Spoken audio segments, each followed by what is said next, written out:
Coaching Soccer Weekly, episode 361. Chelsea Visit, Part 2. Entertaining, educational, and inspiring soccer content to help make you a more effective coach, player, or soccer parent. Hello, and welcome back to Coaching Soccer Weekly, presented by World Class Coaching. My name is Sergej Verbinovich, and this is the podcast devoted to bringing you cutting-edge methods, techniques, and tactics for coaching soccer. It doesn't matter if you're an experienced coach who has been training teams for many years, or if you're new to coaching and working with a team for the very first time. There's something we can all do to take our coaching to the next level. We're just going to get into it.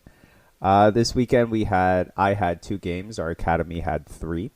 On Saturday, our 2010s, 2011s played. We played against a team, so we're ranked, a lot lower. We're in like the bottom half. This team was, I think, second or third. What was interesting was, so this is 2010, 2011 team. We have a lot of 2011s playing up, and they didn't press us, which I thought was really interesting. We've been working a lot on scan, choose, do, which is a concept that we've been going at since, I would say, before Chelsea. I want to say that before I left for Chelsea, I'm not 100% sure. But what was interesting was that we were definitely better. I started to kind of see that gladiator team that I had with my 2012s when they were playing under 8, which was just possession domination. And we saw that in both games, actually, this weekend. Now, there's a huge problem with scan, choose, do that the players weren't doing. There were 2 problems, actually. One is finding the space, which we spoke about. We'll talk about that on the Monday Zoom call. The other thing is when they're scanning, the defenders, all we did was just one defender to the goalkeeper to the other defender. Defender, goalkeeper, defender. And it was just back and forth. And because the other team didn't press, I think we did that for a good 2 minutes or 3 minutes. And it's just not, that's not good, right? We're not just keeping the ball. That makes no sense. We don't just keep the ball for the sake of keeping the ball. No.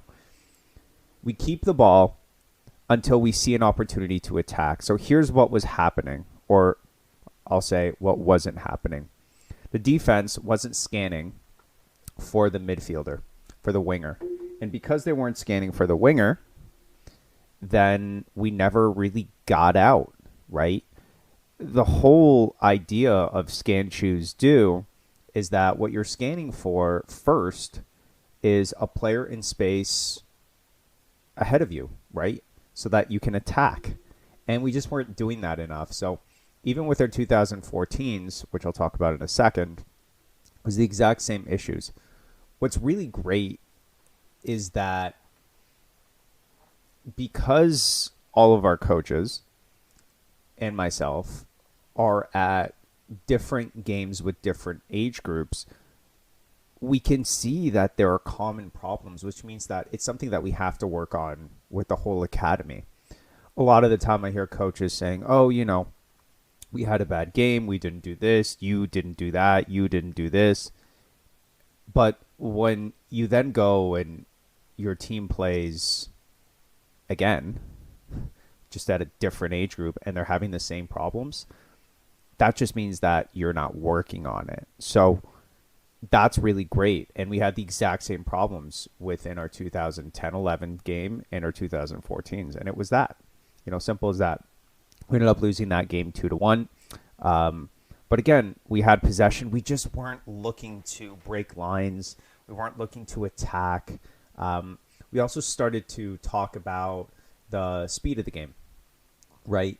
When we play quickly, when we don't. So our goalkeepers really have to understand when they need to hold the ball. If you look at Ederson on Manchester City, there's a lot of times where the ball comes in and he'll stop it and he'll take his time. And they'll do that. Defenders will do that on City as well when they're in the other team's half. And the reason they do that is because they're waiting, right? I want you to think of it kind of like a tiger, right? So tigers or cheetah, cheetahs are one of the fastest animals in the world. But when they're stalking their prey, they're very slow, methodical, and they take their time. Why is that? They do that because they're waiting for the opponent, right, the prey, to do something which will trigger them to attack. And that's exactly the way possession-based soccer is. You're not just moving the ball for no reason with speed. That makes no sense. Because then you're just going from side to side. No. What you're doing is you're keeping the ball and waiting for the opponent to do something or your teammates to make a run to get them the ball, right? So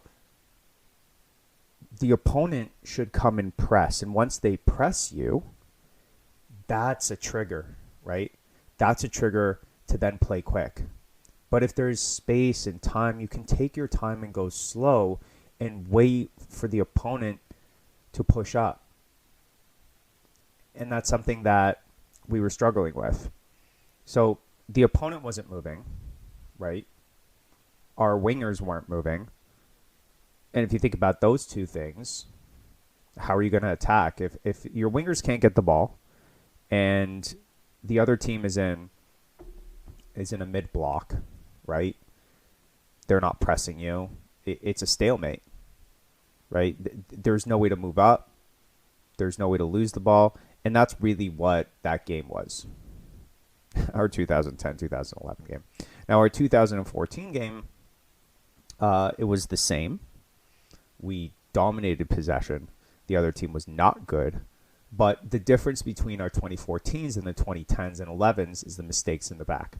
Our 2010s and 11s, our two defenders there are really good. And our goalkeeper actually did really well with his feet. So they didn't make a lot of mistakes with their passing. The 2014s, because they're under nines, they made a bunch of mistakes.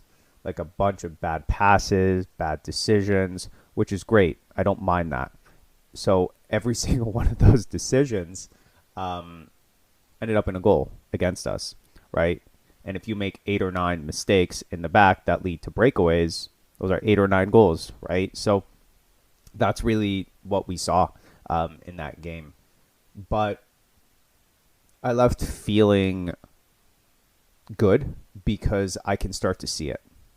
And it's hard to see, I think. It's hard to see from a parent's point of view. It's hard to see from the player's point of view when you lose 7-0, right? Or 8-0.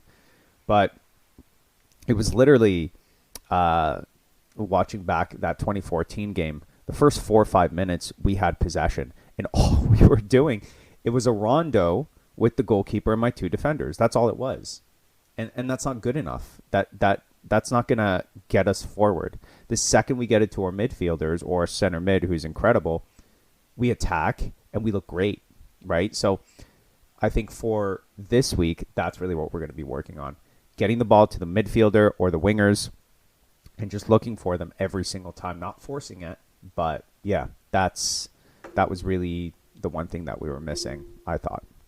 Now, what I did this week, and I have to apologize, my uploading on YouTube has not been great, and there's just a lot of stuff going on. Great stuff that is keeping me very busy, so I just haven't had time. There's a lot of new exciting things happening at Gladiator Soccer Academy, along with our March break. That's keeping me busy. I'm just planning on doing some nutritional stuff with the players so that they have a little bit of nutritional education, and just some other really cool things that I'll probably be able to talk about in the summer, I want to say. Everything is final. I just, anyway, not the point. But yeah, so I haven't been good with it. So what I did was actually I uploaded our Monday Zoom session with Vio. So again, Vio is the only reason why I'm able to come in here, analyze these games the way that I do. It's that simple. To be able to watch the games back, sit down, take my time, really see if what is in my head during the game is actually what's going on. A lot of the time it's not. A lot of the time I get home and I'm so frustrated with the way that we played, And then I watch it back and I go, actually, we weren't that bad. We were just not doing this or that. Or sometimes I'll go home and I'll be like, wow, that was one of our best games. I'll watch it back and not even close.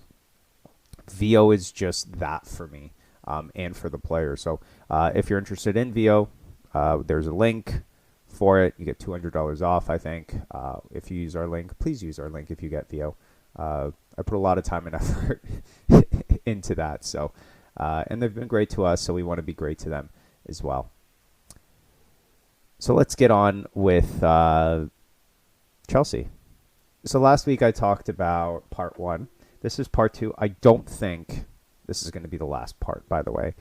Part 1 was just talking about the first day. If you haven't listened to it, you could go back and listen to it. Now we're going to talk about Friday, the 17th of February, which was my second day there. And it was probably my favorite day. Now, the people that I went with, they weren't full-time coaches. There was a couple there who was very, very part-time in a different youth atmosphere. There was someone who was an assistant coach. And then there was one more who coached like a men's team. So I would say out of everyone, I was probably the most invested in the presentations. And as a result of that, I asked the most questions. Like more than I should have probably. But there were only 6 of us. And I wanted to ask questions. I had so many different questions. And that's really good for you because I got a lot of information. So let's get into it. At 7 in the morning, I'm literally going through the itinerary right now on the Friday. So 7 in the morning, we had breakfast. It was gross. It was one of the worst breakfasts I've ever had at the hotel. It was at a hotel. The hotel isn't going to be there for much longer, so you don't have to worry about it. If you go and visit Stamford Bridge. Anyway. So they picked us up from the hotel, which was at the stadium. That's where we stayed. And then we went to the training ground. Every single day that I was on the training ground was my favorite day. I loved being in that atmosphere. It's where you want to be as a coach. Like there's no better than that. It's an environment that is pure soccer development. And you can't get better than that. So when I was there and we spent, I'm pretty sure we spent most of the day on Friday there. It was my favorite day. Like it was the day after I went to a game, and that was okay. It was. Don't get me wrong. I watched a Premier League game for the first time. Like that was cool, but I was the happiest during that trip when I was in the training ground, and that's just my personality. I like the training. I like to see the players and all that kind of stuff. So 7:45 we got there, so it was about a 45-minute drive. And then it was our first presentation. So I'm not going to go through names because I don't think I'm allowed. But it was the insight into the Chelsea women's and girls presentation. So we had a session that talked about how the female academy worked. So here's what the notes that I took down during that. The U18s trained 4 times plus a game. The U12 to the U16, they have 4 sessions as well plus a game. And you can only essentially sign women at under 18. That's what I was told. So before under 18, it's very different than the men's program. You can't sign women's players. They have teams every 2 age groups, so U12, U14, U16, U18, and then pro. In order to play for their academy, and this is boys and girls, you have to be eligible to play in the FA, right? The England program. So as a U13 in Canada who does not have a English passport, a passport for the UK, I would not be eligible to go and play for their academy.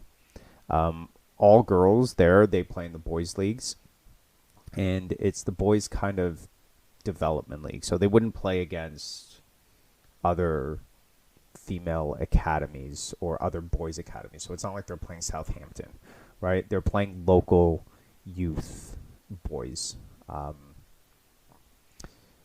Yeah, so they have a movement coach, they have a gym program, nutrition, sleep, stress program. They really went into a lot of that, a lot of talking about growth and kind of how that worked. They spoke about how at U13 and U14, that's usually what they find as the highest injury risk for the female academy players. So that was really the first session. Just kind of, that was how I summed it up. Next, we had in a session for the U18 overview. So we went to go see the U18 women play and practice. And then before that, their coach, or I think it was the assistant coach, came in and she kind of gave us a presentation of what she was doing. Now, my favorite part about this, because this is something that is going to affect our academy moving forward, is the warm-ups. And in my opinion, we were there at the best time. It was freezing. So if it's freezing, we're talking about women, right? So women freezing, which means long warm-up, and it has to be a really good warm-up. And it was done by the athletic trainer there. So I'm going to go through exactly their warm-up routine. So just so we're clear, this was not static, obviously, right? This was a dynamic warm-up. Okay, so I'm just getting my notes out here, and here's what I saw. So they were in different lines. I would say, I think, 2 players in a line. And the reason they had 2 players in a line is because those 2 players would work together to do a lot of the dynamic warm-ups. And most of it was done with a band, a resistance band. Okay. Now, to start out with, they would do a lunge. They would get then their knee to the ground. They would take one arm and put it up to the sky. The other arm would touch the ground. Hopefully you can imagine that. Then they would go in that lunge with the knee on the ground, knee over toe. And then they would do that with a band. So knee would go over toe, then they would come back, and the band would be around their hips. And then we'd just do some kind of, pull, push type of resistance exercise. Then they would do the same thing, but their knee would go up as though kind of like a runner's position. Then they would do a side lunge, all with the band.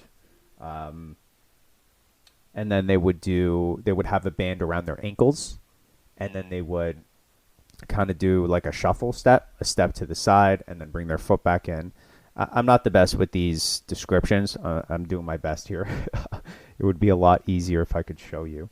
But yeah, so they would step to the side, and then they would go for about 10 yards and then come back. Then they would do the same on the other side. Let's see what else. Oh, then they did a resistance exercise where one player would hold the resistance band and the other one would walk backwards, which was cool. Then they would do a defensive stance, kind of, the surfboard that I talk about. So they would do that, and they would just kind of jog backwards type of thing. Then they would walk with high knees with a resistance band. What else? And then they would slowly start to go faster. So they would do a backwards run faster. They would do like high knees type thing. They would do kick-ups. That's really from what I have here on the notes. And that was one of my favorite things that I got out of it, because that was, like I mentioned, when it comes to the actual training sessions, there's not a lot that I could take from there. There's a lot that I could take from the way they play and those types of things, the way the players react to situations, the speed, those types of things. But the actual sessions itself, it's different country. Some of the rules are different as well, just to be honest. Even at the younger kids, there are throw-ins, which I thought was really interesting. At U9, they have throw-ins. It was just, it was very different from the way the training sessions were run. And that's because of the caliber of players they have, right? The players also on the boys' side, most of them go to school with each other starting at, I think it's U15. So it's a very different type of atmosphere with, so a lot of what I got wasn't really, oh, let's do this type of training session and bring that to the academy. No, that doesn't work. But this was the only time that I could really copy, right, what they did in the training session. So that's why I loved it so much, because that had such a huge impact on something that I can bring back to my academy with my older players, and something that's also going to be really applicable to something that's happening in the summer, which is what I talked about earlier. I can't talk about yet. So after that, we actually went to go watch the U14s. The U14s overall were the best team that I watched all weekend. And I'll talk about that tomorrow. Right? Was it tomorrow or was it on Sunday? Let me see. Yeah, it was the Saturday, so we're on Friday time. That's why I said tomorrow. So it was the U14 session, and those players were at a different level. I also saw it was the U14s, and then beside them was the U13s. So it was really interesting to kind of see the difference. What was really cool too was that they have a lot of U13s playing up. They had some U12s playing up. So they also allow players to play up and train with older teams, which I thought was really good. Then we had lunch at the academy, and the meals that I had at the academy were the best meals that I had throughout the whole trip.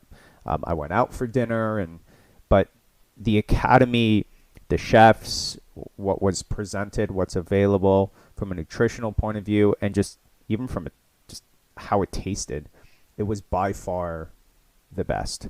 They had everything. I'm a very healthy and picky eater, and I could eat everything that was there. So really great there. Yeah. After that, we had the athletic development overview, which was something I really liked. That was also something that I got a lot out of. And this one is pretty long.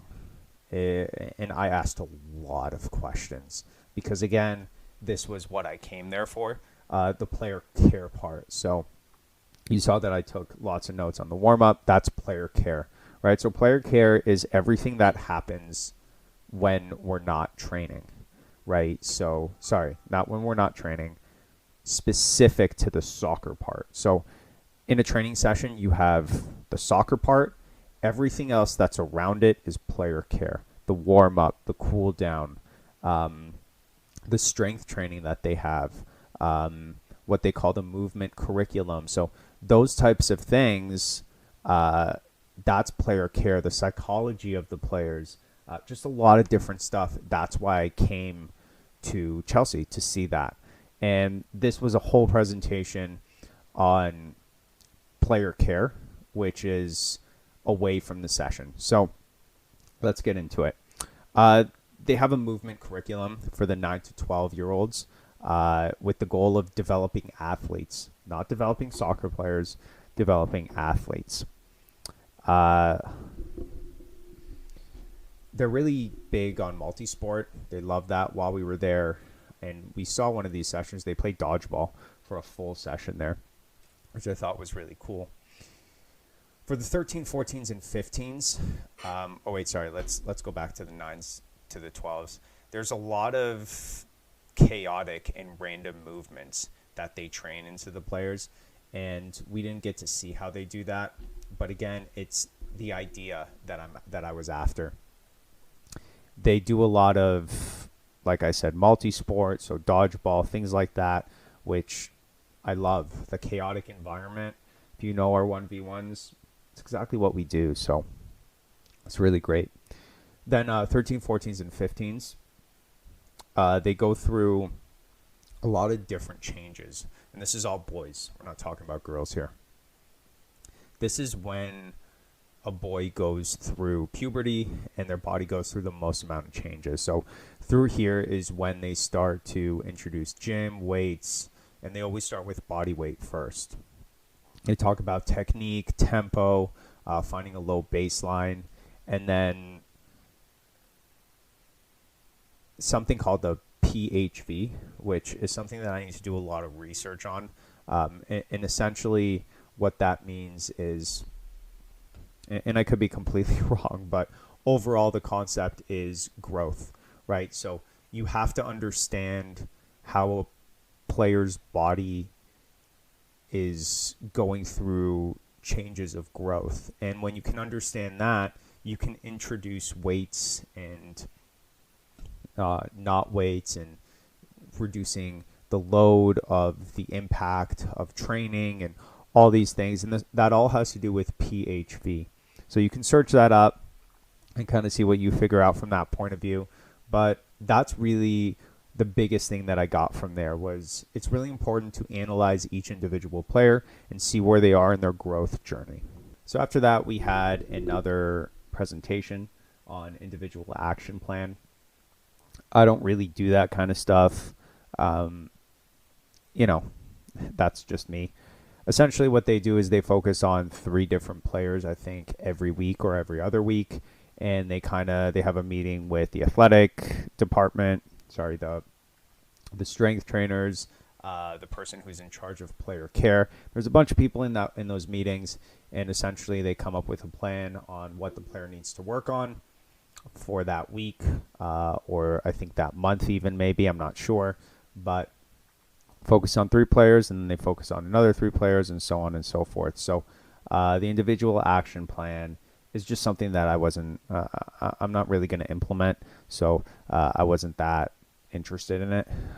It's an interesting concept, don't get me wrong, but to focus on 3 player, I don't know. That's just kind of how I felt about it.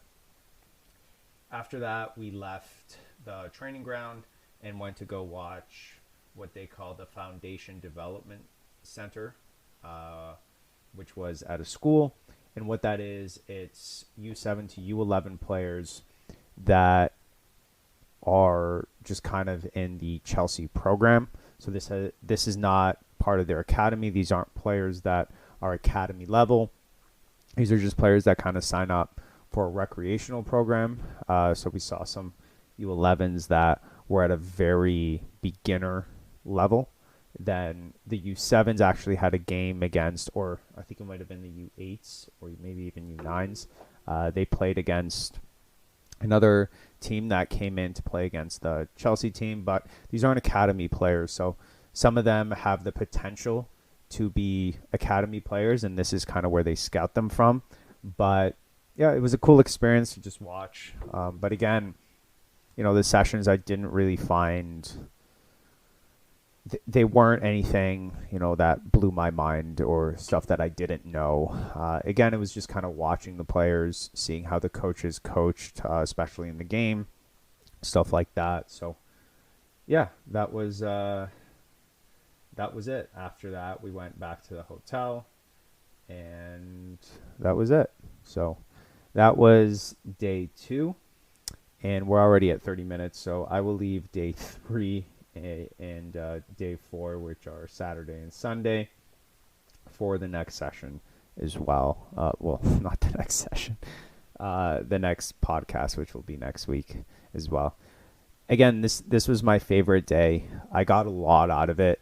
And just being in a place like that as a coach, as someone who is always surrounded by soccer and people who care, people who are friendly. When we sat down at lunch, I just spoke to coaches. I just spoke to them, and everyone was so kind and friendly. And I mentioned this last week, but that's really the most impressive thing within Chelsea when I was there. I was mostly just impressed with that. Everyone you talked to was nice, was open to having a conversation, and you don't get that a lot. You just don't, especially, I remember my first day.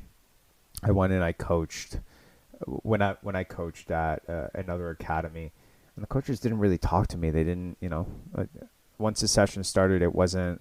They were just kind of doing their own thing, and I didn't really like that. So that was really impressive. You kind of hold Chelsea to a higher standard, and I think overall they really deliver.